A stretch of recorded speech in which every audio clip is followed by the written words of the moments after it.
Hello guys and welcome back to my channel सिर्फ IAS. तो यहाँ पे हम विजन आईएएस की पीटी 365 2021 की उसे कंटिन्यू कर रहे हैं और आज ही लॉन्च हुई है तरोताज़ा गवर्नमेंट स्कीम की पीटी। तो पार्ट 1 लेक्चर का आज ही मैं आपके सामने प्रेजेंट करने जा रही हूँ। तो आइए शुरू करने से पहले चैनल को सब्सक्राइब कर लीजिए, बेल आइकन को प्रेस करिए ताकि आपको रेगुलर अपडेट्स मिलती रहें। तो देखिए कई सारी मिनिस्ट्रीज के अंदर चीज़ों को दिया गया है। तो पहली मिनिस्ट्री जो डिस्कस करी है वो यहाँ पे है ministry of agriculture and farmers welfare. तो अब इसके अंदर कौन कौन सी स्कीम्स हैं, कौन कौन सी न्यूली लॉन्च स्कीम्स हैं, सब यहाँ पे बहुत अच्छे से समझेंगे। बस इसके साथ बने रहिएगा। तो कुछ न्यूली लॉन्च स्कीम्स के बारे में आपको बताना चाहूँगी।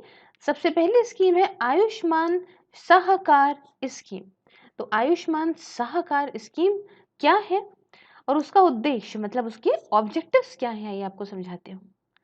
ऑब्जेक्टिव पहला तो ये है to assist provision of affordable and holistic health care through hospitals, health care, educational facilities by cooperative society. इसमें सीधा सीधा क्या है कि भाई ये यहाँ पे असिस्ट करना, इस स्कीम का उद्देश्य क्या है कि असिस्ट करना कि भाई सस्ता एक अफोर्डेबल हेल्थ केयर हो और हर तरह से चीज़ें हो, health care holistic health care हो। जिसमें क्या हॉस्पिटल्स भी हों, प्रॉपर जो है एजुकेशन फैसिलिटीज़ भी हों कोऑपरेटिव सोसाइटीज़ के द्वारा, तो ये सब कुछ हो।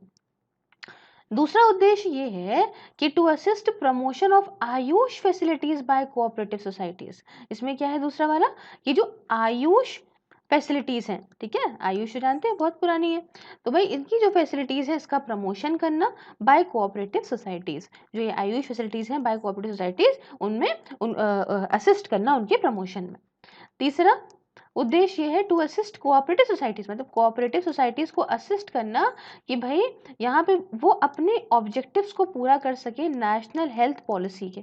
मतलब जो कोऑपरेटिव सोसाइटीज हैं उनके जो भी ऑब्जेक्टिव्स हैं नेशनल हेल्थ पॉलिसी के, उन्हें पूरा करने में असिस्ट करना, ठीक है, मदद देना, साथ देना। उसके बाद चौथा उद्देश्य ये है कि to assist cooperative societies provide comprehensive health care including education, services, insurance and activities related thereto. और साथ में क्या कि कोऑपरेटिव सोसाइटीज को यहाँ पे असिस्ट करना, साथ देना उनका कि वो एक कॉम्प्रिहेंसिव मतलब एक पूरी तरह से अच्छा खासा हेल्थ केयर प्रोवाइड कर सकें, जैसे कि एजुकेशन प्रोवाइड कर सकें, एजुकेशन सर्विसेज दे सकें, ठीक है, सॉरी सर्विसेज दे सकें, इंश्योरेंस दे सकें, एक्टिविटीज़ जो भी इससे रिलेटेड होती है वो दे सकें, तो सारा कुछ कर सकें इस चीज़ में मदद करना। तो बेसिकली आप इस बात को समझ पा रहे होंगे ये स्कीम क्या कर रही है, असिस्ट कर रही है कोऑपरेटिव सोसाइटीज़ को उनके अलग अलग उद्देश्यों को पूरा करने में। अब आप बोलेंगे कि ज़रा थोड़ा सा एलिजिबिलिटी के बारे में मैम बता दीजिए, कौन कौन एलिजिबल होगा इसके अंदर। तो कोई भी कोऑपरेटिव सोसाइटी, जैसे मैंने आपको बताया कि कोऑपरेटिव सोसाइटी को ये काफ़ी असिस्ट कर रहे हैं, तो इसका मतलब कोऑपरेटिव सोसाइटी का तो नाम आएगा ही आएगा। तो कोई भी कोऑपरेटिव सोसाइटी जो किसी भी स्टेट या multi state cooperative societies act के तहत रजिस्टर्ड है, वो कोऑपरेटिव सोसाइटी हमारे देश के अंदर और कुछ जो है जो भी प्रोविजंस होंगी bylaws to undertake services related to, मतलब देखिए समझिए इनका कहने का मतलब ये है कि कोई भी ऐसी कोऑपरेटिव सोसाइटी जो कि रजिस्टर्ड है किसी स्टेट या multi state cooperative societies act के अंदर हमारे देश में with suitable provisions in the bylaws to undertake services related to hospital, मतलब कुछ प्रोविजंस के साथ है कि भाई आप ये जो पर्टिकुलर कोऑपरेटिव सोसाइटीज है ये रिलेटेड मतलब काम जो करेगी वो करेगी आपका हॉस्पिटल से रिलेटेड, हेल्थ केयर से रिलेटेड, हेल्थ एजुकेशन से रिलेटेड, ठीक है। तो ये ऐसी कोई भी कोऑपरेटिव सोसाइटी यहाँ पे एलिजिबल हो जाएगी कि भाई ये पैसा पा सके, फाइनेंशियल असिस्टेंट पा सके, जो भी इसकी पर्टिकुलर स्कीम के अंदर जो भी गाइडलाइंस है उस हिसाब से जितना पैसा इसको मिलना है इसकी फैसिलिटी के लिए, वो पर्टिकुलर कोऑपरेटिव सोसाइटीज को पैसा मिलने लग जाएगा, ठीक है, इतना समझ में आ गई। अब आई बात सेलेंट फीचर्स की कि भाई हर स्कीम के कुछ फीचर्स होते हैं, तो स्कीम के भी फीचर्स हैं। जैसे कि पहला, ये स्कीम है नेशनल कोऑपरेटिव डेवलपमेंट कॉरपोरेशन की, ठीक है, for financial assistant to cooperative. ये किस लिए है, ताकि फाइनेंशियल असिस्टेंस मतलब पैसा वगैरह की मदद करी जा सके कोऑपरेटिव सोसाइटी को on holistic health care infrastructure, education and services. भाई किससे रिलेटेड कि भाई हर चीज़ हेल्थ केयर का इंफ्रास्ट्रक्चर पूरी तरह से सही हो, एजुकेशन सर्विसेज सबसे रिलेटेड यहाँ पे पैसा प्रोवाइड किया जाएगा, फाइनेंशियल असिस्टेंस दी जाएगी, ठीक है। अब यहाँ पे जो NCDC है, नेशनल कोऑपरेटिव डेवलपमेंट कॉरपोरेशन, इसको कैसे इस्टेब्लिश किया गया था? इसको इस्टेब्लिश किया गया था एक एक्ट ऑफ द पार्लियामेंट के थ्रू 1963 में एज अ स्टैट्यूटरी कॉर्पोरेशन के तौर पे। और किस मिनिस्ट्री के अंदर आता है? ये ministry of agriculture and farmers welfare के अंदर आता है। अब बात आती है फंक्शंस की, इसी की फंक्शंस की बात कर रही हूँ, ये एनसीडीसी के, ठीक है। तो फंक्शंस जो है इसके अंदर ये क्या करता है? ये प्लानिंग करता है, प्रमोशन करता है और कोऑर्डिनेट करके चलता है, फाइनेंस करता है। किसको किसको फाइनेंस करता है? ये सारी चीजें देता है कोऑपरेटिव डेवलपमेंट प्रोग्राम्स को, किस पे? नेशनल लेवल पे। उसके बाद ये फाइनेंशियल और टेक्निकल सपोर्ट कोऑपरेटिव इंस्टीट्यूशन को भी प्रोवाइड करता है, किसके? फार्मर्स के। कुछ दूसरे जो वीगर सेक्शन से गरीब लोग हैं एग्रीकल्चर से रिलेटेड, उनको भी पैसा वगैरह देता है। उसके साथ जो रूरल इकोनॉमिक एक्टिविटीज और होती हैं उनके लिए पैसे देता है। तो काफी अच्छा है, गाँव वगैरह और एग्रीकल्चर से रिलेटेड काफी अच्छा है।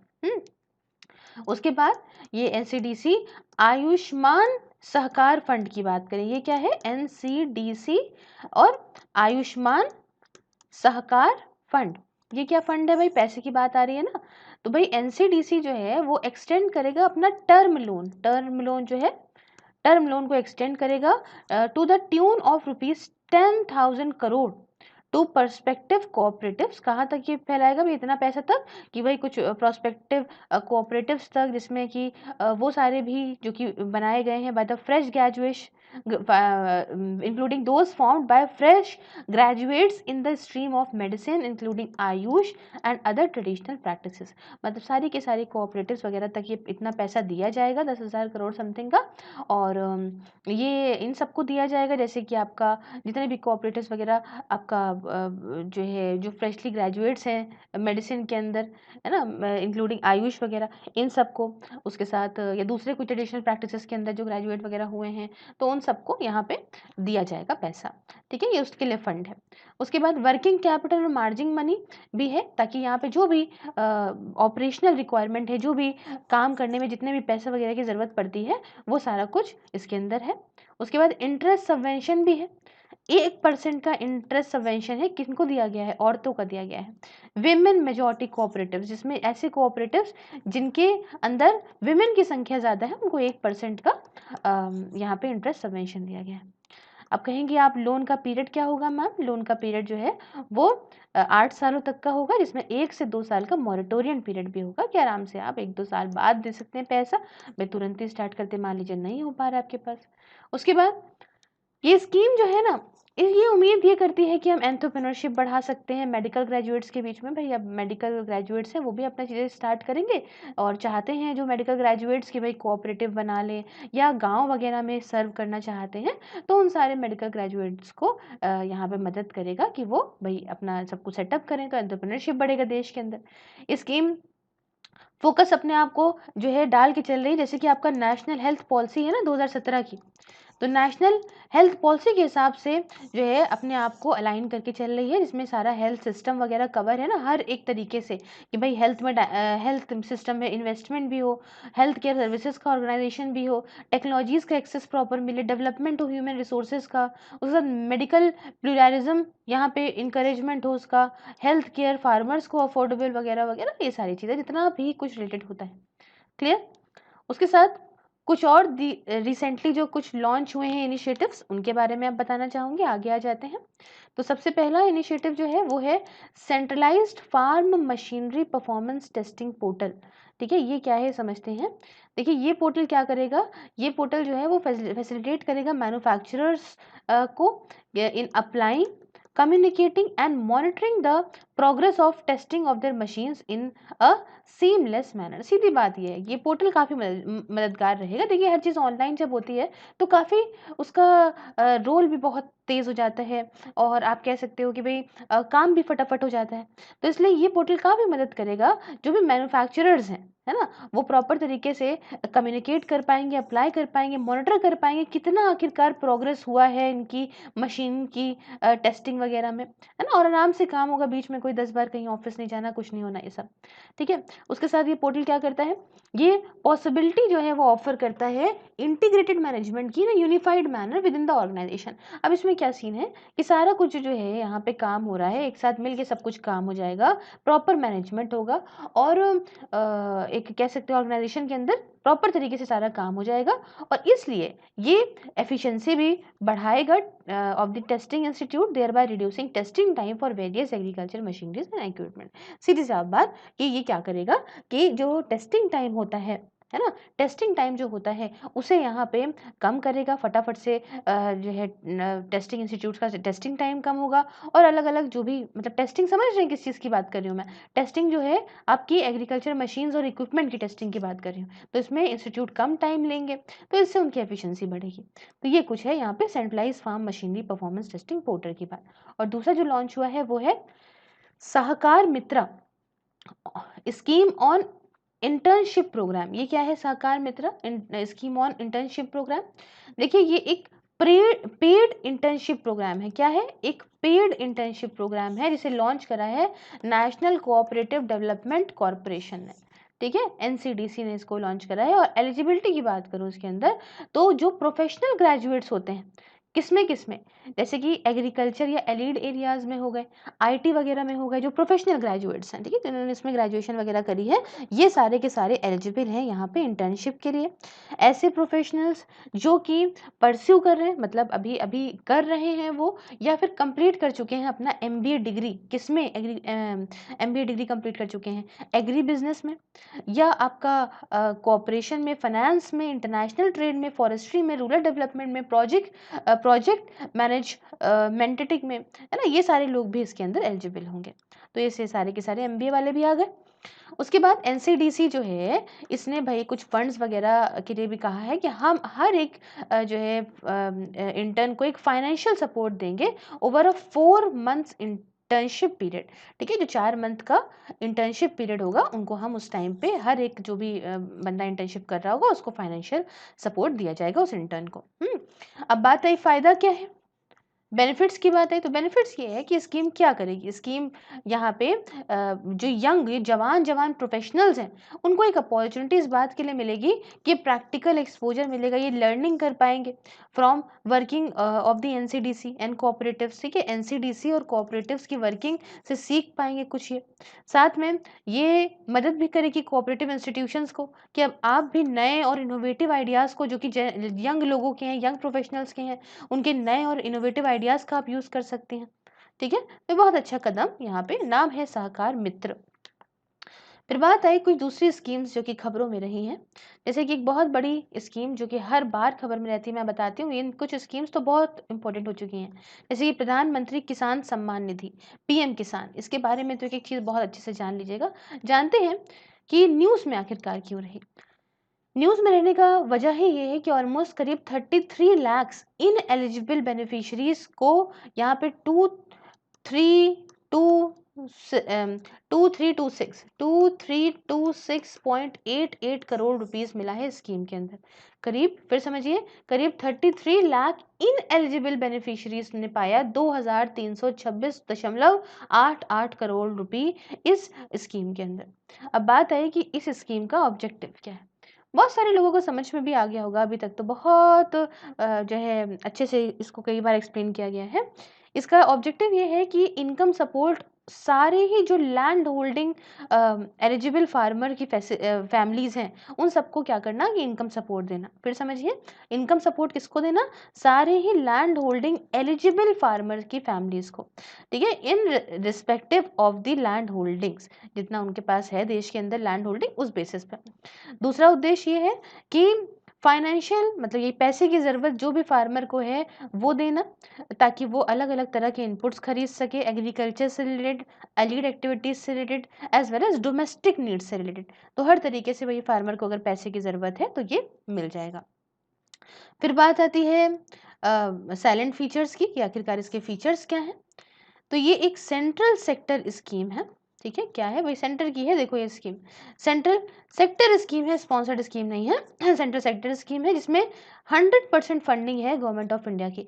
अच्छा, थोड़ा सा आपको पता है लेकिन फिर भी बता दूं कि सेंट्रल सेक्टर स्कीम जो होती है उसमें 100% फंडिंग देती है गवर्नमेंट ऑफ इंडिया, मतलब सेंटर देता है। लेकिन सेंट्रली स्पॉन्सर्ड स्कीम जो होती है उसमें क्या होता है कि थोड़ा पैसा यहाँ पे ज़्यादा अमाउंट जो है वो सेंटर देता है और कुछ अमाउंट भी स्टेट गवर्नमेंट को भी देना पड़ता है। तो ये चीज़ है।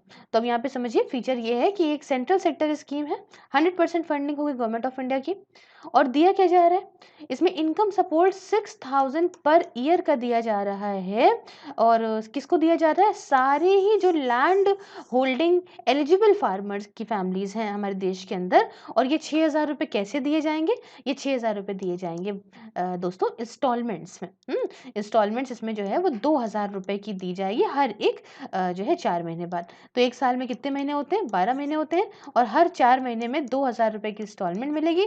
तो इस तरीके से 4 महीने 4 महीने 4 महीने, तो एक साल में इस तरह से इनको मिल गए 6000 रुपये। ठीक, अब पैसा कहाँ जाएगा, ये पैसा जो है वो डायरेक्टली मतलब डीबीटी हो रहा है, direct bank transfer, directly bank account में जाएगा जो भी एलिजिबल फार्मर्स हैं, डायरेक्ट बैंक ट्रांसफर मोड के तहत। फार्मर्स क्या कर सकते हैं, अब फार्मर्स जो है वो अपना सेल्फ रजिस्ट्रेशन भी कर सकते हैं। फार्मर्स कॉर्नर जो दिया हुआ है एक पोर्टल में, है ना, थ्रू कॉमन सर्विस सेंटर्स, देखिए समझिए, पोर्टल के थ्रू भी ऑनलाइन भी जाएं और वहाँ पे इनका एक फार्मर कॉर्नर दिया हुआ है। तो वहाँ पे अपने आप जाके रजिस्टर कर लें तो भी रजिस्ट्रेशन हो जाएगा, या फिर कॉमन सर्विस सेंटर्स के थ्रू चले जाएं, वहाँ से भी रजिस्ट्रेशन हो जाएगा। अब बात आती है फैमिली की डेफिनेशन की, तो कह रहे हैं ना फार्मर और उसकी फैमिली को, तो फैमिली में कौन आ रहा है, तो फैमिली के अंदर आते हैं इसके अंदर भाई, इसकी डेफिनेशन के हिसाब से हस्बैंड होता है, वाइफ होती है, और उसका कोई माइनर बच्चा, ठीक है, जो 18 साल से कम हो वो बच्चा आएगा फैमिली की डेफिनेशन में। अब चाचा भतीजे मौसा खाला फुफ्फी ये सब नहीं आ रही हैं, ठीक है। अब आइडेंटिफिकेशन जो भी है, रिस्पॉन्सिबिलिटी आइडेंटिफिकेशन की बेनिफिशियरी की, कि भैया कौन आखिरकार फार्मर की फैमिली है ना, क्या है क्या नहीं है, तो कौन पता लगाएगा कि आखिरकार आइडेंटिफाई कौन करेगा कि कौन सी फार्मर की फैमिली है, अच्छा इसने अप्लाई करा है कि क्या नहीं है, ये सारा कुछ आइडेंटिफिकेशन का काम दिया गया है स्टेट या फिर यूटी को, मतलब यूनियन टेरिटरी की सरकार को।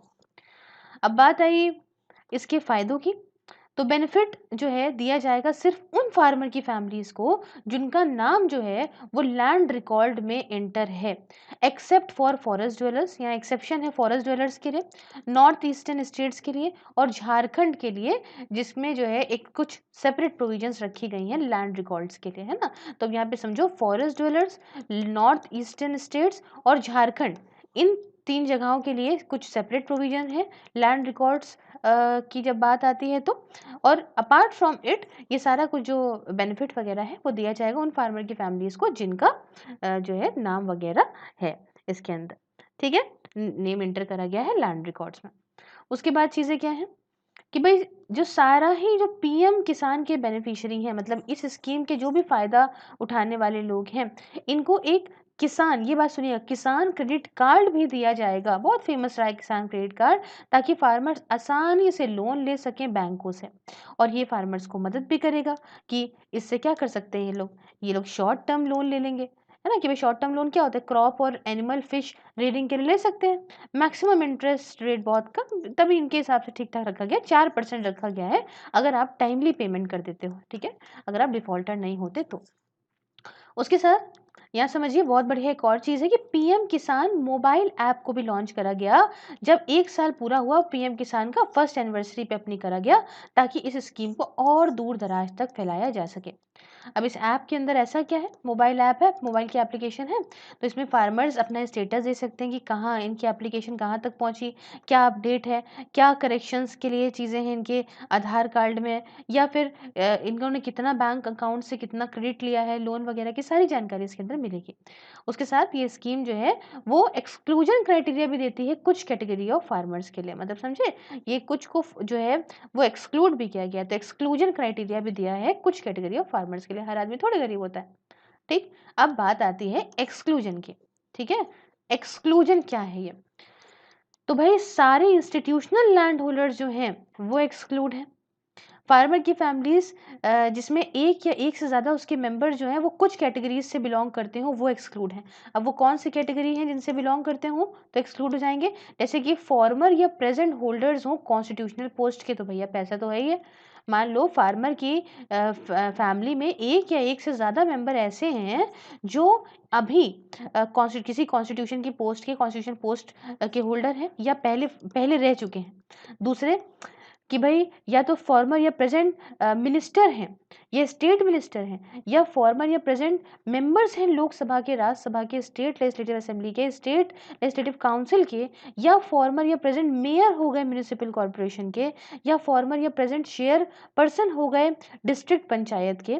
समझे? तो ये तो अच्छा खासा पैसे वाली बात है, तो ये सब भी इस स्कीम के अंदर इंक्लूड नहीं करे गए हैं, मतलब एक्सक्लूडेड हैं। उसके साथ सारे ही जो रिटायर ऑफिसर हैं, एम्प्लॉइज़ हैं, सेंट्रल या स्टेट गवर्नमेंट मिनिस्ट्रीज़ के, ऑफिसेज़ के या डिपार्टमेंट्स के, या इनकी फील्ड यूनिट्स के, सेंट्रल या स्टेट जो पब्लिक सेक्टर एंटरप्राइजेज़ होते हैं, या अटैच्ड ऑफिस या autonomous institution under the government, as well as regular employees हैं किसी लोकल बॉडीज़ के, जिसमें एक्सक्लूड करा है, ऐसा नहीं है। लोकल बॉडीज़ के एक्सक्लूडिंग मल्टीटास्किंग स्टाफ क्लास 4 वाला या ग्रुप डी एम्प्लॉइज़ की बात नहीं हो रही, क्योंकि वो लोग तो ऑलरेडी बहुत ही छोटी पोस्ट पे होते हैं और गरीब भी होते हैं। तो उनकी बात नहीं है। अपार्ट फ्रॉम इट अगर कुछ हैं तो ये सारे के सारे इंक्लूड नहीं करे गए हैं, मतलब एक्सक्लूडेड हैं, अगर फैमिली का एक या एक से ज़्यादा बंदा इन सब पोस्टों पे है। उसके साथ सारे ही सुपरनैटुएटेड रिटायर्ड पेंशनर्स हैं जिनकी मंथली पेंशन 10,000 रुपए या उससे ज़्यादा है। अब इसमें भी देखिए एक्सक्लूजन है। इसमें एक्सक्लूजन है जो मल्टीटास्किंग स्टाफ हो गया, क्लास 4 ग्रुप डी एम्प्लॉइज़ हो गए, क्योंकि इनकी बेचारों की बहुत कम होती है तो इनको नहीं लिया गया है। क्लियर? अब सारे लोग जिन्होंने इनकम टैक्स पे करा है पिछले असेसमेंट ईयर में, तो भैया इनकम टैक्स पे कर रहे, तो इसका मतलब पैसे तुम्हारे पास है, तो ऐसे लोग भी एक्सक्लूड करे गए हैं।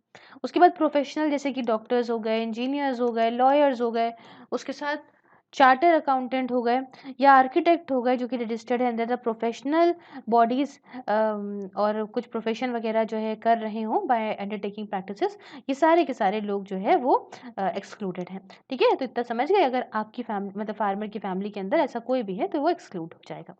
तो ये हमने पूरी कहानी सुन ली पीएम किसान के बारे में। आई होप आपको बहुत अच्छे से समझ में आ गई होगी।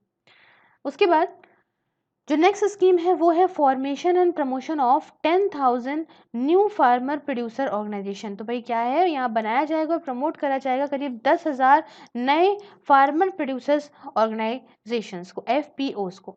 आइए जानते हैं कि क्यों रहा ये खबरों में। तो भाई ऑपरेशनल गाइडलाइंस स्कीम की रिलीज कर दी गई जुलाई 2020 में। तो जुलाई 2020 में क्या हो गया था कि भाई ये स्कीम कैसे काम करेगी, क्या हिसाब से काम करेगी, इस सब की गाइडलाइंस जो है वो रिलीज कर दी गई थी। नाम फिर से समझिए, formation and promotion of 10,000 new farmer producer organization का यहाँ बनाया जाएगा। तो अब ऑब्जेक्टिव्स के बारे में जानते हैं। ऑब्जेक्टिव ये है कि ये देख सकते हैं आप 10,000 न्यू फार्मर प्रोड्यूसर ऑर्गेनाइजेशंस वगैरह जो हैं, इसे बनाया जाएगा अगले 5 सालों के दरमियान, मतलब 2019-20 से लेके 2023-24 तक, ताकि जो इकोनॉमीज ऑफ स्केल है इसे इंश्योर कराया जा सके फॉर दी फार्मर्स। बहुत बढ़िया।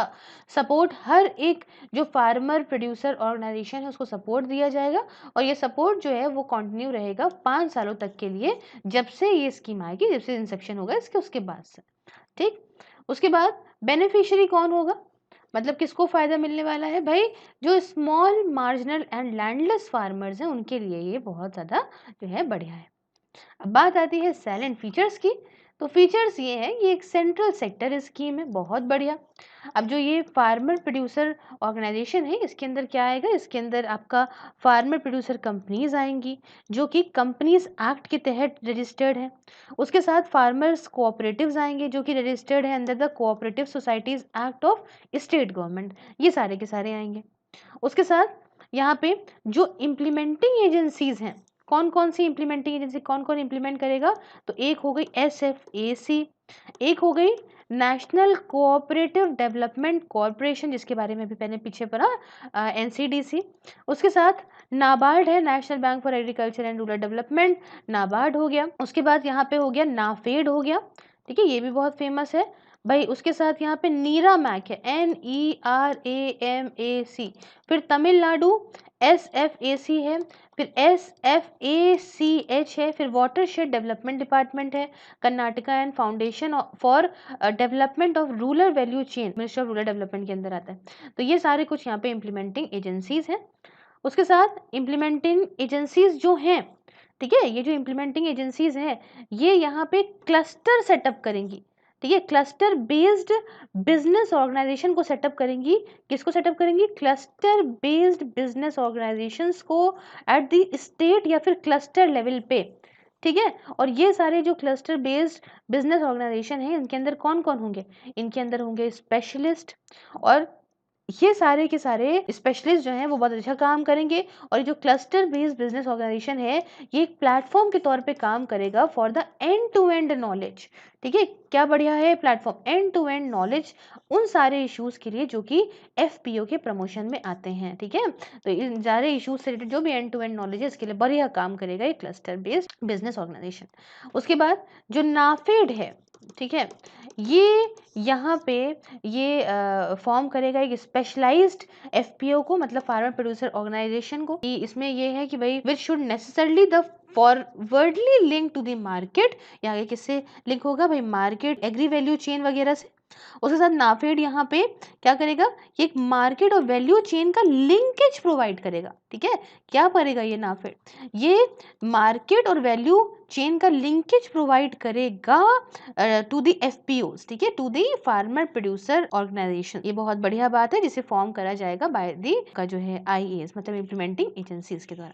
उसके साथ नाफेड जो है इसने फॉर्म मतलब has formed and registered 05 honey FPOs, मतलब नाफेड जो है इसने फॉर्म करा है और रजिस्टर करा है 5 हनी एफपीओस को during the current year. Uttar Pradesh, Madhya Pradesh, Rajasthan, Bihar and West Bengal में इसने ये 5 हनी एफपीएस को सेटअप भी करा है, मतलब ये फॉर्म और रजिस्टर्ड भी करा है। क्लियर? अब देखिए जो एफपीओ हैं इनको कितना पैसा दिया जाएगा, कितनी फाइनेंशियल असिस्टेंस दी जाएगी? इनको दी जाएगी 18 लाख पर एफपीओ अगले 3 सालों के लिए, for the period of 3 years. उसके साथ इनके पास एक और प्रोविजन करी गई है कि भाई यहाँ पे इक्विटी ग्रांट की up to 2000 per farmer member of FPO, ठीक है। तो यहाँ पे क्या प्रोविजन है? In addition to this provision has been made for matching equity grant up to 2000 per farmer member of FPO with a limit of, इसमें limit कितनी दी गई है भाई? 15 लाख पर एफपीओ दी गई है। और क्रेडिट गारंटी फैसिलिटी भी दी गई है up to 2 crore of project loan पर FPO from eligible lending institution, जो भी लेंडिंग इंस्टीट्यूशन होगा एलिजिबल उसके थ्रू यहाँ पे सब प्रोवाइड करा जाएगा ताकि भाई इंस्टीट्यूशनल क्रेडिट एक्सेसिबिलिटी मिल सके एफपीओस को, मतलब एफपीओस जो है प्रॉपर एक इंस्टीट्यूशन से क्रेडिट वगैरह ले सकें। उसके बाद क्रेडिट गारंटी फंड्स को मेंटेन और मैनेज करा जाएगा नाबार्ड के द्वारा और एनसीडीसी के द्वारा, है ना, दो काफ़ी इंपॉर्टेंट बॉडी है।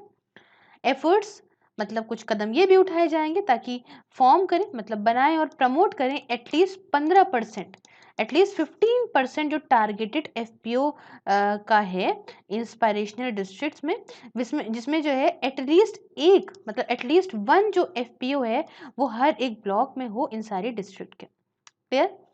देखिए स्टार्टिंग में तो जो मिनिमम नंबर ऑफ मेंबर्स होंगे एफपीओ के अंदर वो 300 होंगे।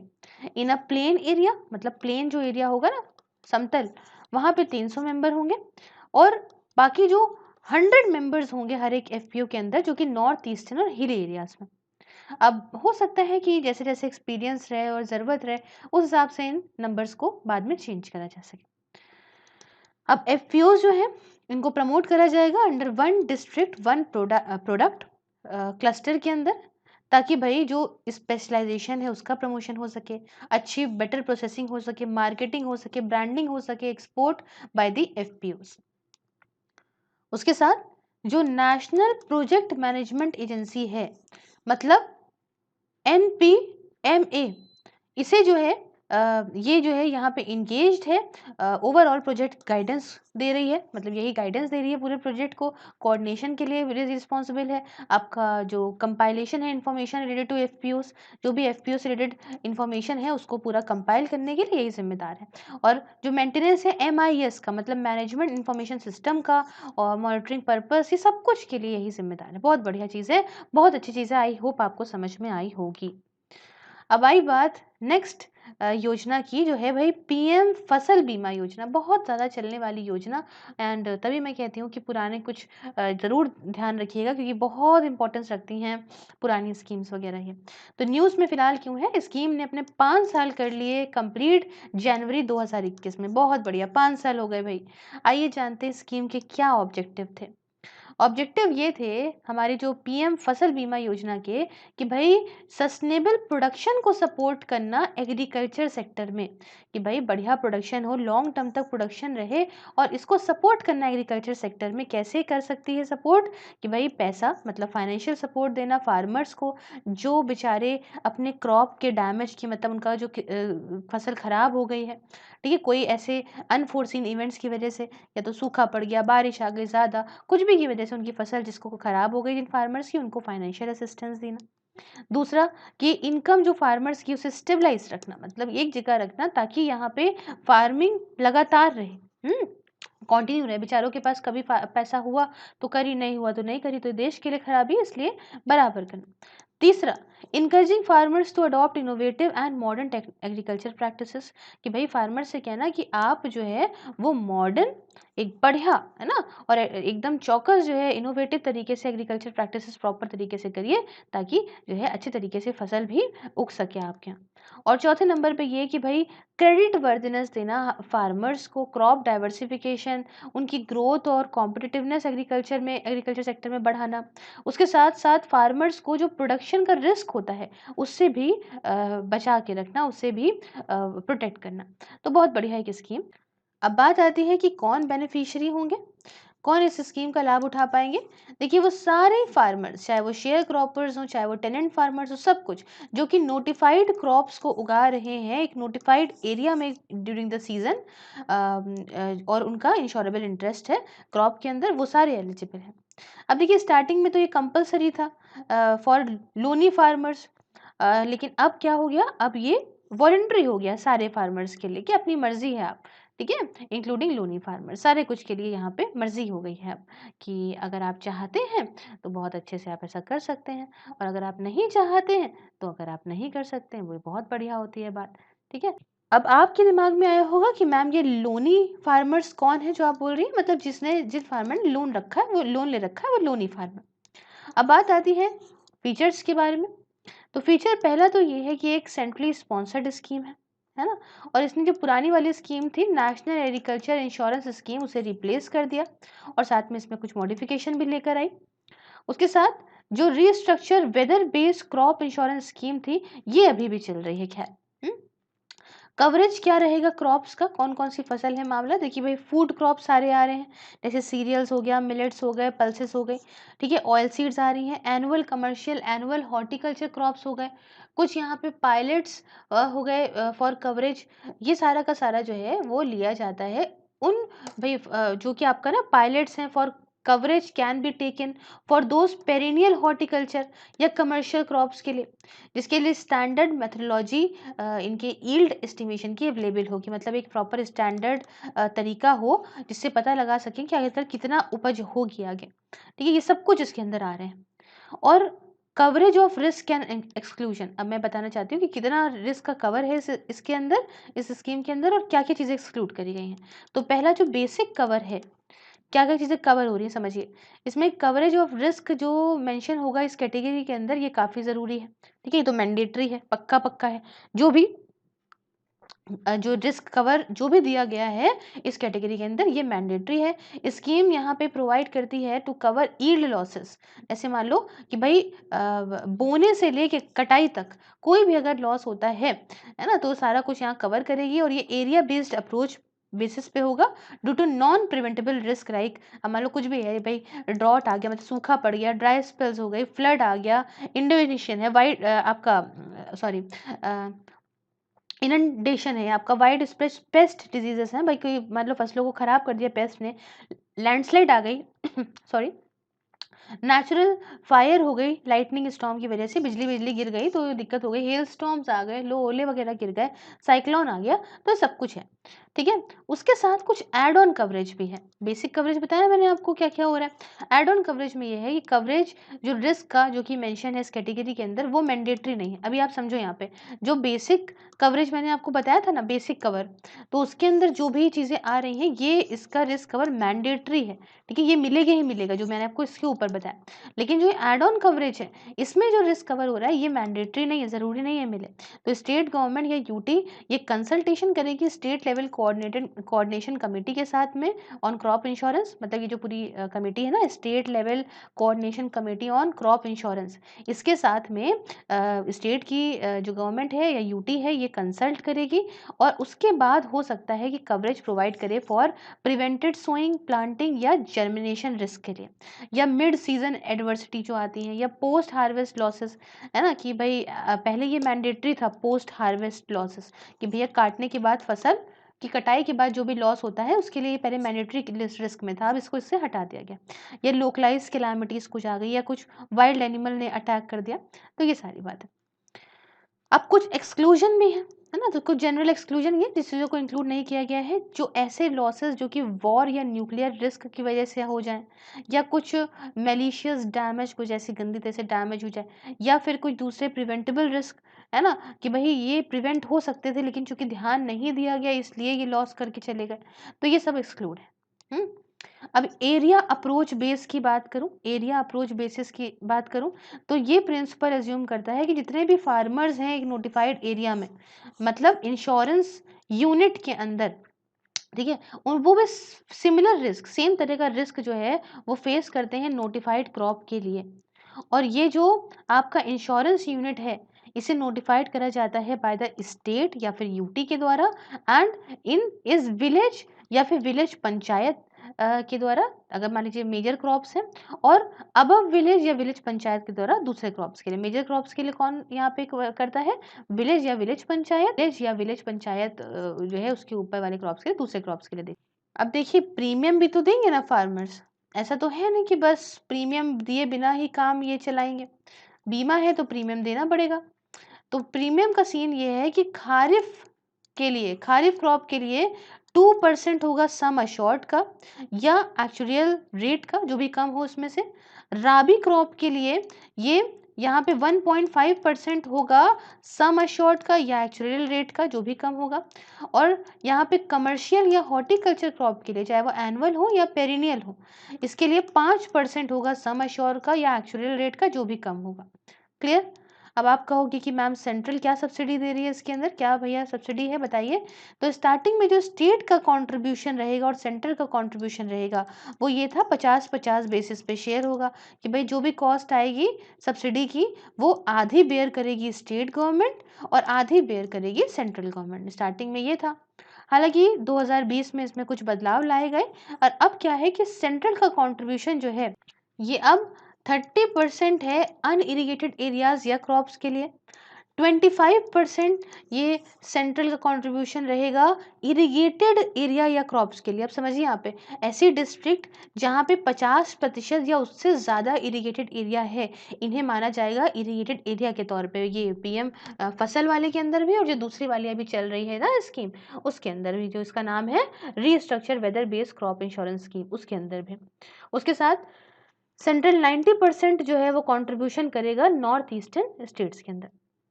फिर बात आती है कि इन शॉर्ट सम क्या है क्रॉप्स का, तो भाई पैसा ये है कि स्टेट्स या यूटीज ये चूज कर सकती हैं स्केल ऑफ फाइनेंस या डिस्ट्रिक्ट लेवल वैल्यू जो भी नोशनल एवरेज यील्ड का है एट एमएसपी।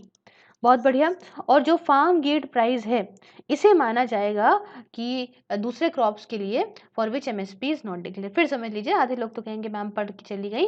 देखो भाई स्टेट या यूटी, ठीक है, दोनों में से जो भी हैं ये यहाँ पे चूज कर सकती हैं स्केल ऑफ फाइनेंस या डिस्ट्रिक्ट लेवल वैल्यू को नोशनल एवरेज यील्ड एमएसपी के लिए, जिनमें एमएसपी है जिन क्रॉप्स के लिए उनके लिए, और फार्म गेट प्राइस ये माना जाएगा किसके लिए, दूसरे क्रॉप्स के लिए जिनमें एमएसपी नहीं डिक्लेयर करी गई है। उसके साथ कुछ स्पेशल एफर्ट्स भी लिए जा रहे हैं कि भाई आपका मैक्सिमम कवरेज जो कि आपका शेड्यूल कास्ट के लिए है, शेड्यूल ट्राइब के लिए है, विमेन फार्मर्स के लिए है, तो भाई इन तीनों के लिए मैक्सिमम कवरेज दिया जा सके, इसके लिए भी बहुत सारे ऐसे एफर्ट्स वगैरह को लिया जा रहा है। बहुत बढ़िया बात है कि विमेन वगैरह फार्मर्स है उनको और अच्छा फायदा मिल सकेगा, तो ये भी एक बहुत अच्छी पहल। अब देखिए, जो बिजनेस एलोकेशन होगा इन इंश्योरेंस कंपनीज को, वो 3 सालों के लिए किया जाएगा। पहले क्या था, पहले जो टेंडर्स वगैरह फ्लोट होते थे बाय द स्टेट्स, ये 1 से लेके 3 साल तक वेरी करते थे, लेकिन अभी 3 साल तक के लिए कर दिया गया। उसके साथ स्टेट्स को अलाउ नहीं है कि ये इम्प्लीमेंट करें स्कीम को सब्सिक्वेंट सीजन्स में in case of considerable delay. मान लीजिए कोई देर हो जाए तो सब्सिक्वेंट सीजन्स में नहीं कर सकती हैं स्टेट्स इस स्कीम को इम्प्लीमेंट। और मान लीजिए देर कैसे हो जाए, मान लीजिए ऐसा हो जाए कि स्टेट्स को देर हो जाए कुछ प्रीमियम सब्सिडी को, जो भी पर्टिकुलर प्रीमियम सब्सिडी है उसे यहाँ पे रिलीज करने में इंश्योरेंस कंपनीज को एक टाइम लिमिट से ज़्यादा हो जाए और देर हो जाए, तो उस समय ये बात है कि स्टेट को यहाँ पे अलाउ नहीं करा गया है कि आप इस स्कीम को सब्सिक्वेंट सीजन्स में इम्प्लीमेंट करें। ठीक है, मतलब कट ऑफ डेट जो कि खारिफ या राबी सीजन्स की है, ये पर्टिकुलर दी गई है कि 31 मार्च है और दूसरे वाले की राबी के लिए 31 सितंबर है। ऐसे किसी भी जो है टाइम थोड़ी ना कर सकती हैं ये, फिर आराम से लेट करेंगी, डिले करेंगी और किसी भी सीजन की उल्टी सीधी जगह पे स्कीम को इम्प्लीमेंट कर देंगी, तो लो पकड़ो, किसी को कोई फायदा नहीं होगा, इसलिए अलाउ नहीं करा गया। उसके बाद स्टेट्स को ये भी अलाउ करा गया है कि खुद का इंश्योरेंस कंपनी सेटअप करे स्कीम को इम्प्लीमेंट करने के लिए। तो ये कुछ बढ़िया बात है पीएम फसल बीमा योजना के बारे में। फिर बात आती है नेक्स्ट जो है स्कीम की, समझते हैं promotion of agriculture mechanization for in situ management of crop residue. तो सब कंपोनेंट है ये ग्रीन रेवोल्यूशन जो आपका कृष्णोत्ती योजना का है। तो ये ग्रीन रेवोल्यूशन कृष्णोत्ती योजना, इसका सब कंपोनेंट आप कह लो ये है, नाम है भाई promotion of agriculture mechanization for in situ management of crop residue. बहुत बढ़िया बात। तो क्यों रहा है, न्यूज में समझते हैं। देखिए, fund was allocated to states covered under the scheme during the years 2018, 19 to 2021। ठीक है, फंड्स वगैरह दिए गए। अब बात आती है ऑब्जेक्टिव की, तो ऑब्जेक्टिव ये है कि इन्वायरमेंट को प्रोटेक्ट करना एयर पोल्यूशन से, पहला हो गया। उसके साथ जो न्यूट्रिएंट्स वगैरह का लॉस होता है या सॉइल माइक्रो ऑर्गेनिज्म का जो लॉस हो जाता है, भाई soil micro organism cause by burning of crop residue. भाई देखो, जब क्रॉप जो रेसिड्यू है, क्रॉप रेसिड्यू है, उसको जलाने की वजह से न्यूट्रिएंट्स सॉइल के जो है वो लॉस हो जाते हैं, खत्म हो जाते हैं, खराब हो जाते हैं, या सॉइल माइक्रो ऑर्गेनिजम्स वगैरह मर जाते हैं। तो इसको यहाँ पे प्रोटेक्ट करना इसका काम है। उसके बाद एयर पोल्यूशन से प्रोटेक्ट करना इन्वायरमेंट को, ये इसका ऑब्जेक्टिव है। दूसरा ऑब्जेक्टिव ये है कि इन सीटू मैनेजमेंट जो कि क्रॉप रेसिड्यू का है उसे प्रमोट करना, कैसे, by retention and incorporation into the soil through the use of appropriate mechanization inputs. ठीक है, प्रॉपर मैकेनाइजेशन इनपुट्स के माध्यम से रिटेंशन और प्रॉपर तरीके से जो है इसको क्या करना कि भाई इसको सॉइल के अंदर इनकॉर्पोरेट करना। तीसरा ये कि भाई फार्म मशीनरी बैंक्स को प्रमोट करना, ताकि क्या हो सके कि हायर कर सके, कि भाई मशीनरी वगैरह हर किसान खरीद तो सकता नहीं है, तो यहाँ से जाए हायर कर सके। और प्रॉपर जो भी दिक्कत है अपना स्मॉल लैंड होल्डिंग के लिए हाई कॉस्ट आ जाती है। कोई मान लीजिए कि छोटा फार्मर है, उसकी बड़ी लैंड नहीं है, तो उसको मशीनरी खरीदेगा तो बहुत हाई कॉस्ट पड़ेगी, इसलिए हायरिंग वाली फैसिलिटी हो कि भाई हायर कर ले, अपना लौटा दे फिर। उसके बाद यहाँ पे अवेयरनेस को फैलाना अमंग स्टेक होल्डर्स, कैसे, डिमॉन्स्ट्रेशन करके अवेयरनेस फैलाना, कैपेसिटी बिल्डिंग एक्टिविटीज़ के माध्यम से, इंफॉर्मेशन अलग अलग तरह की, एजुकेशन प्रोवाइड करके, कम्युनिकेशन स्ट्रैटेजीज देके, ताकि जो मैनेजमेंट है क्रॉप रेसिड्यू का, बहुत इंपॉर्टेंट होता है जो भाई क्रॉप रेसिड्यू जो बचा हुआ क्रॉप होता है ना फील्ड के अंदर, तो इसका कैसे मैनेजमेंट करना है इसके बारे में पूरी जानकारी देना। इसके कुछ फीचर्स की बात करते हैं, तो एक सेंट्रल सेक्टर स्कीम है जो कि पंजाब, हरियाणा, उत्तर प्रदेश और एनसीटी जो कि दिल्ली का एरिया है यहाँ पे एप्लीकेबल है। स्कीम के अंदर पैसा दिया जाता है, फाइनेंशियल असिस्टेंस 50% जो कि कॉस्ट की आती है फार्मर्स को उतनी दी जाती है ऑन इंडिविजुअल ओनरशिप बेसिस। और जो फाइनेंशियल असिस्टेंस है एट द रेट 80% की प्रोजेक्ट के 80% की जो फाइनेंशियल असिस्टेंट है the cooperative societies of farmers, farmers producer organization मतलब एफपीओस को, रजिस्टर्ड फार्मर सोसाइटीज और पंचायत जो फॉर इस्टेब्लिशमेंट, ताकि इनको पैसा क्यों दिया जा रहा है, ताकि यहाँ पे कस्टम हायरिंग सेंटर्स ये लोग इस्टेब्लिश करें in situ residue management machinery के लिए। यहाँ पे इन लोगों के पास मशीनरी होगी और फार्मर्स आके इन्हीं से हायर कर लेंगे, इसलिए इनको भी पैसा दिया जा रहा है। क्लियर? बहुत अच्छी बात, बहुत अच्छी चीज। नेक्स्ट स्कीम की तरफ बढ़ते हैं, नेशनल एग्रीकल्चरल मार्केट। भाई ई नाम ये भी काफ़ी फेमस रही, क्यों रही न्यूज़ में समझते हैं। देखिए बजट जो हमारा 21-22 का है, इसने भाई प्रपोज करा है कि हम यहाँ पे 1000 मोर मंडीज को लिंक करेंगे, मतलब 1000 और मंडियों को लिंक करेंगे ई नाम के साथ में। अब थोड़ा समझते हैं ऑब्जेक्टिव्स के बारे में। तो ऑब्जेक्टिव पहला तो ये है कि भाई जेन्युइन प्राइस डिस्कवरी को यहाँ प्रमोट करना, ठीक है, to promote genuine price discovery increases farmer option for sale and access to market. भाई देखो कई सारी, भाई एक प्रॉपर जेन्युइन प्राइस डिस्कवरी होगी, इससे क्या होगा कि फार्मर जो है उनके पास कई सारे ऑप्शन होंगे ना, कि यहाँ पे ये सामान अपना जो है अपना फसल को बेच सकते हैं, अलग अलग मार्केट को एक्सेस कर सकते हैं। दूसरा ऑब्जेक्टिव ये है कि लाइसेंस प्रॉपर मतलब लिबरल लाइसेंसिंग है, आसानी से ट्रेडर्स को लाइसेंस मिलेगा, बायर्स या कमीशन एजेंट्स को लाइसेंस मिल जाएगा, और एक लाइसेंस रहेगा सारे ही for a trader valid across all the market in the state, जितनी भी मार्केट है स्टेट के अंदर सब जगह पे ट्रेडर का एक ही लाइसेंस काम आ जाएगा। तीसरा कि भाई जो क्वालिटी स्टैंडर्ड है एग्रीकल्चर प्रोड्यूस के, उनमें सब में प्रॉपर हार्मोनाइजेशन मेंटेन रहे। और चौथा कि भाई सिंगल पॉइंट लिवाए हो मार्केट फीस का, मतलब एक ही जगह पे मार्केट फीस लग जाए, है ना, कि मतलब that is on the first wholesale price from the farmer, जो पहला होलसेल प्राइस होगा उसी में ही यहाँ पे मार्केट फीस लग जाए। उसके बाद ये है कि भाई स्टेबल प्राइजेस को प्रमोट करना, और आपका जो क्वालिटी प्रोड्यूस है कंज्यूमर्स को वो प्रॉपर प्रोवाइड करना, है ना, क्वालिटी उनको भी मिलनी चाहिए। इसमें प्रोविजन सॉइल टेस्टिंग लेबोरेटरीज की भी है, कि आसपास की जो सिलेक्टेड मंडीज हैं वहाँ पे एक सॉइल टेस्टिंग लेबोरेटरीज हो, बहुत अच्छी बात है। अब बात आई फीचर्स की, क्या है ये ई नाम, ये एक pan India electronic trading portal है। इलेक्ट्रॉनिकली आप ट्रेड कर सकते हो, ऐसा पोर्टल है इसमें सारा का सारा आप कह लो कि नेटवर्क है, जो अभी एग्जिस्टिंग एपीएमसीज है ना उनका पूरा नेटवर्क है, कोई दूसरे जो मार्केट यार्ड्स हैं उनका नेटवर्क है, ताकि देखो क्या हो, यहाँ जो नेशनल मार्केट हो एग्रीकल्चर कमोडिटीज के लिए, यूनिफाइड नेशनल मार्केट हो एग्रीकल्चर कमोडिटीज के लिए, ठीक है। तो आप पोर्टल पे ही देख रहे हो पूरी मार्केट हो गई, हर जगह की सारी एपीएमसीज हैं और भी चीजें हैं, सारा कुछ मतलब एक ही जगह पे आपको मिल गया ऑनलाइन, ठीक है। तो यूनिफाइड मार्केट का काम करिए एग्रीकल्चर कमोडिटीज के लिए। अब देखो भाई small farmers agri business consortium SFAC, इसको यहाँ पे सेलेक्ट किया गया है SFAC को एज अ लीड एजेंसी इसको इम्प्लीमेंट करने के लिए।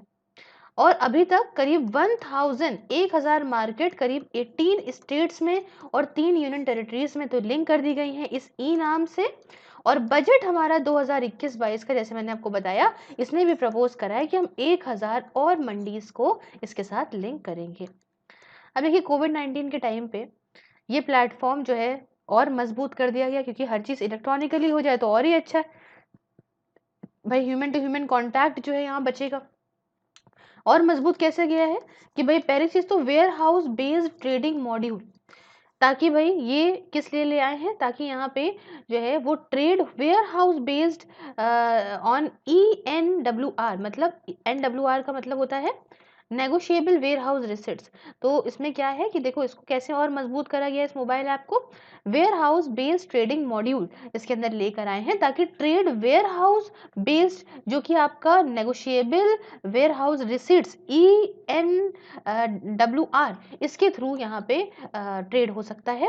और दूसरा कि FPO ट्रेडिंग मॉड्यूल ये भी आया है, जिसमें यहाँ पे FPO जो है FPOs ये भी ट्रेड कर सकते हैं अपने प्रोड्यूस का, अपने जो भी इनका कलेक्शन सेंटर है वहीं से, और उस प्रोड्यूस को लाने की भी ज़रूरत नहीं पड़ेगी एपीएमसी के अंदर। तो ये बहुत ही अच्छा ई नाम प्लेटफॉर्म, ये यहाँ पे इंटर ऑपरेबल है REMS प्लेटफॉर्म, जो कि सरकार का है, जो कि कर्नाटका की सरकार का है, उसके साथ में आप इसको ऑपरेट कर सकते हो, तो इंटर ऑपरेबल है।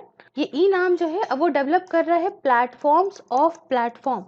इसमें क्या है ये इसलिए है ताकि एक डिजिटल इकोसिस्टम बना सकें। क्या कर सकें? एक डिजिटल इकोसिस्टम बना सकें, जिसमें क्या होगा कि एक्सपर्टाइज इंडिविजुअल प्लेटफॉर्म के पूरी तरह से हो सकेंगे इसके अंदर, अलग-अलग सेगमेंट्स में जो कि एग्रीकल्चर वैल्यू चेन के होते हैं, यहाँ पे हर सेगमेंट के हिसाब से एक्सपर्टाइज होंगे। क्लियर? अब उसके बाद नेक्स्ट जो है अपनी योजना, उसके बारे में बात कर लेते हैं। शॉर्ट फॉर्म में कहते हैं PMKSY, फुल फॉर्म है इसका प्रधानमंत्री कृषि सिंचाई योजना। बहुत पुरानी योजना है और अच्छे से लोगों को पता भी है, इसीलिए फिर बताया। देखिए, पुरानी योजना ज़्यादातर पूछते हैं, अब न्यूज़ में क्यों रही है। अभी देखो रिसेंटली क्या हुआ है कि parliamentary standing committee on rural development जो है, इस स्टैंडिंग कमेटी ने यहाँ पे फ्लैग करा है कि भाई ये जो वाटरशेड डेवलपमेंट कंपोनेंट है इस PMKSY का, उसमें इसको इम्प्लीमेंट करने में देरी हो गई है, डिले हो गई है पंजाब, हिमाचल प्रदेश, अरुणाचल प्रदेश, सिक्किम और केरला के अंदर। तो ये कुछ कहानी है। अब बात आ जाती है मेन मुद्दे की कि आखिरकार इस योजना का ऑब्जेक्टिव क्या है। तो पहला ऑब्जेक्टिव तो ये है कि सारा कुछ इन्वेस्टमेंट जो कि इरिगेशन के अंदर है ना, फील्ड लेवल में, उसे पूरा कन्वर्ज करा जाए, मतलब एक साथ हो जाए कि भाई देखो डिस्ट्रिक्ट लेवल जो है प्रिपरेशन, अगर मान लीजिए ज़रूरत पड़ती है तो सब डिस्ट्रिक्ट वाटर यूज प्लांट तक चीज़ें पहुँचें, सब कुछ हो। इसके साथ दूसरा ऑब्जेक्टिव ये है कि जो फिजिकल एक्सेस है वाटर का on on the farm and expand cultivable area under assured irrigation, हर खेत को पानी, मतलब सीधा सीधा कि भाई पानी मिल सके हर एक फार्म को, और जो कल्टिवेबल एरिया है उसे भी यहाँ पे जो भी कल्टिवेबल एरिया है, जहाँ पे भी जो है बीज बाज बोए जा रहे हैं, जहाँ पे भी ये सब हो रहा है कल्टिवेशन, वहाँ पे भी इरिगेशन पहुँच सके, हर खेत को पानी जिसे कहते हैं ना, ये इसका उद्देश्य है। तीसरा ऑब्जेक्टिव ये है कि वाटर सोर्स को यहाँ पे इंटीग्रेट करना है, डिस्ट्रीब्यूट करना है, और इसका जो भी है अच्छी तरीके से एक एफिशिएंट यूज करना है, ताकि क्या हो कि यहाँ पे जो पानी का है वो बेस्ट यूज पानी का हो सके। प्रॉपर टेक्नोलॉजीज के माध्यम से काम को अंजाम देना है, प्रॉपर प्रैक्टिसेस करके। चौथा उद्देश्य ये है कि improve on farm water use efficiency. देखो जो भी यहाँ पे वेस्टेज वगैरह हो जाता है ना खेतों के अंदर, वो वेस्टेज कम करने के लिए इसकी एफिशिएंसी वाटर यूज की बढ़ानी है। अवेलेबिलिटी जो भी ड्यूरेशन और एक्सटेंट की वो भी बढ़ानी, कि भी पानी ज़्यादा टाइम तक रहे, क्योंकि पानी की कमी की वजह से बहुत सारी फसलें खराब हो जाती हैं। पांचवा उद्देश्य ये है कि भाई यहाँ पे अच्छा वाला प्रिसीशन इरिगेशन अडॉप्ट करिए। कुछ दूसरी भी वाटर सेविंग टेक्नोलॉजीज जो हैं, जैसे कि मोर क्रॉप पर ड्रॉप, है ना, इस तहत के अंदर सब कुछ जो है वाटर सेविंग जो टेक्नोलॉजीज है उनको भी अडॉप्ट करिए। और आखिरी उद्देश्य ये है कि इसमें जो एक्वीफेयर्स होते हैं ना जमीन के अंदर, उनका भाई रिचार्ज होगा, उससे भी इन्हांस करना है। सस्टेनेबल वाटर कंजर्वेशन प्रैक्टिसेस को भी लेके आना है। तो बस पानी को बचाने और हर खेत को पानी देना, यही मेन समझ लीजिए इसके उद्देश्य अलग अलग तरीके से बताए गए। फिर भाई बात फीचर्स की, तो कैसी है ये? एक सेंट्रली स्पॉन्सर्ड स्कीम है, याद रखिएगा।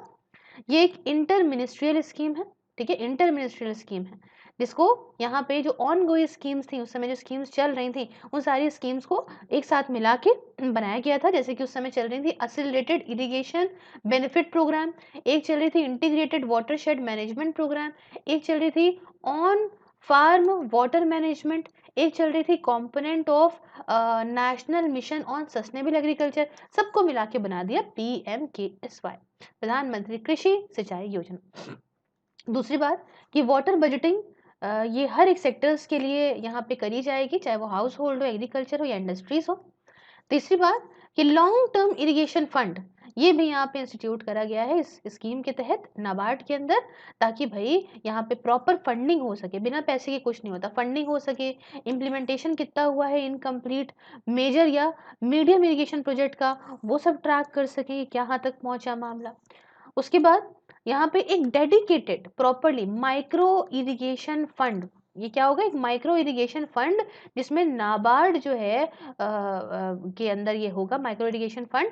तो भाई ये PMKSY ये जो योजना है इसके अंदर रखा जाएगा, ताकि यहाँ पे जो स्टेट्स हैं उनको फाइनेंशियल असिस्टेंस दी जाए और रेट ऑफ इंटरेस्ट भी कम हो। उसके साथ नेशनल स्टीयरिंग कमेटी प्रधानमंत्री के अंदर, जिसमें यूनियन मिनिस्टर्स हर एक कंसर्न मिनिस्ट्रीज के वो देखेंगे, मॉनिटर करेंगे इस पर्टिकुलर स्कीम को। और आखिरी में जो नेशनल एग्जीक्यूटिव कमेटी है, जिसकी chairman under the chairmanship of vice chairman जो कि नीति आयोग के हैं, वो इसके चेयरमैन होंगे नेशनल एग्जीक्यूटिव कमेटी के। वो सब देखेगी कि स्कीम का इम्प्लीमेंटेशन कैसा चल रहा है। अब कुछ कंपोनेंट्स को यहाँ पे देख लेते हैं। देखिए भाई, पहला है accelerated irrigation benefit programme, AIBP। किसके अंदर है? मिनिस्ट्री ऑफ जल शक्ति के अंदर है। लॉन्च हुआ था 1996-97 में। किस लिए लॉन्च हुआ था भाई? सेंट्रल असिस्टेंस देने के लिए कई सारे जो मेजर या मीडियम इरिगेशन प्रोजेक्ट्स है ना हमारे देश के अंदर, उनको प्रॉपर जो सेंट्रल असिस्टेंस प्रोवाइड कर रहा था, इसलिए इसे लॉन्च किया था। ऑब्जेक्टिव ये था कि ऐसे प्रोजेक्ट्स जो है उनका इम्प्लीमेंटेशन और तेज़ी से किया जा सके, ठीक है? और जो भी आपका जो कैपेबिलिटी होती है स्टेट्स की, या फिर ऐसे प्रोजेक्ट जो कि कंप्लीशन की स्टेज में है, वो फटाफट से कंप्लीट कर दिया जाए।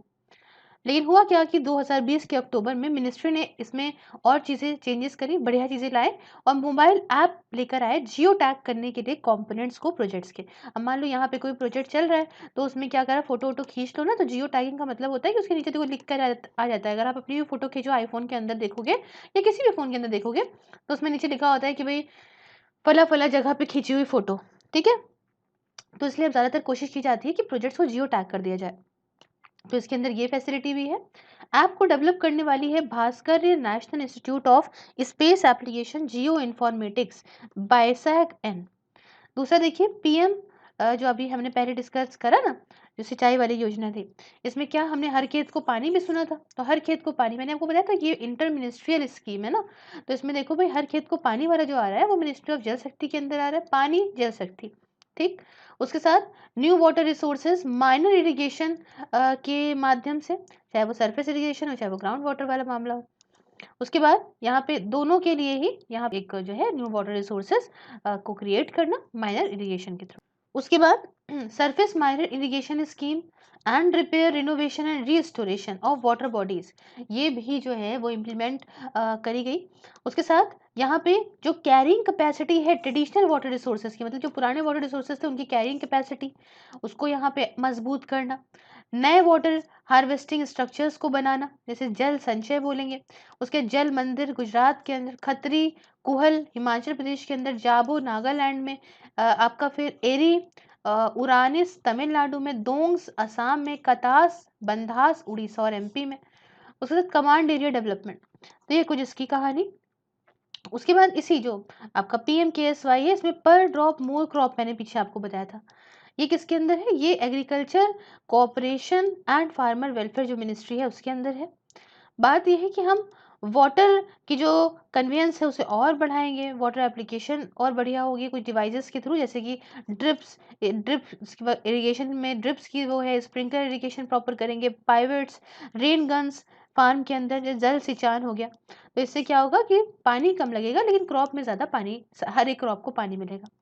उसके साथ कुछ एक्टिविटीज़ को और बढ़ाएंगे, जैसे कि हम साइंटिफिक मॉइस्चर कंजर्वेशन और प्रमोट करेंगे, क्रॉप कॉम्बिनेशन बढ़िया होगा, क्रॉप अलाइनमेंट चलेगा, ये सब होगा।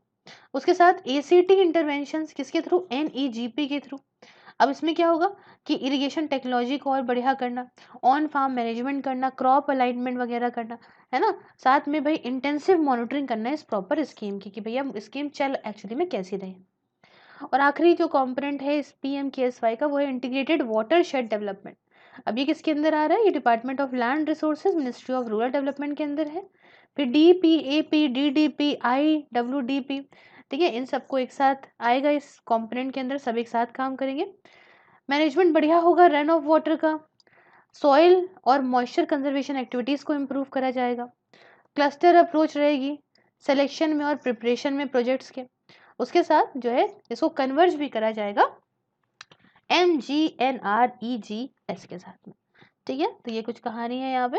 अब यहाँ पे कुछ चीज़ें और देख लीजिए, drought prone area programme, DPAP, जो मैंने पीछे ये देखिए यहाँ पे बोला ना, ये देखिए DPAP DDP, है ना, ये तो 3 चीज़ें हैं ना, ये यहाँ पे एक्सप्लेन करी गई हैं। ये देख लीजिए क्या क्या है। DPAP पहले क्या है? Drought prone areas programme. तो इसमें क्या है, जो पुराना वाला रूरल वर्क प्रोग्राम था ना 1971-72 का, इसी को रीडिजाइन करा गया as DPAP during the 4th 5 year plan.